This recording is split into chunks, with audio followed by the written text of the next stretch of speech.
বন্ধু তুই এনে কিটা করছ ট্রাক্টরের লগে? নতুন কিনছি রে ট্রাক্টরটা। তুই এনে ট্রাক্টর কিনছো? হ্যাঁ তুই দি কদিন ধরে ভিডিও শুডিও বানাইতে আসছ না তো লগাইতে লাগিয়া প্রদীপ বন্ধু। পাওয়া জানা দেখ বন্ধু, এটা ভিডিও শুট করলাছ না, ভাত মিলত না, বাইত বউ বাচ্চা আছে, ট্রাক্টর চলে না, টাকা খাওয়াই দিব আমার।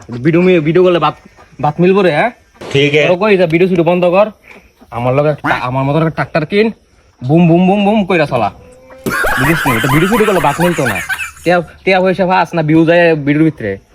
তুই ওই ট্রাক্টর কিনতাম, ট্রাক্টর কিনা মতো ট্রাক্টর চলাগে আমার খেতো গিয়া ভিডিও শুডিও বানাইতি না? না, আর ভিডিও বানাইতাম না আমি। আর ট্রাক্টর কি সেরা কি লে জানো চলাইতে কি মজা জানো? এই বেটা ট্রাক্টর নিজে কিনতে আসছ না বেটা, মানুষ ট্রাক্টর দেখছি না এমন বেটা দেখছ তুই না নিজে ট্রাক্টর কিনতে আসছ বেটা। ট্রাক্টরটা কি তোমার? তুই ট্রাক্টরটা কি ভাঙছিস নি না তার ইডা? কিরে বন্ধু ট্রাক্টরটা আমলে তোর? ভাট ফার যে ভাট ফার তুই বেটা ট্রাক্টর বেটা কিনতে আসছ তাই না? ট্রাক্টর কিনে নকরা দছ নি তোর বেটা। আমার লোক ইচ্ছা কোনদিন পাগল কর।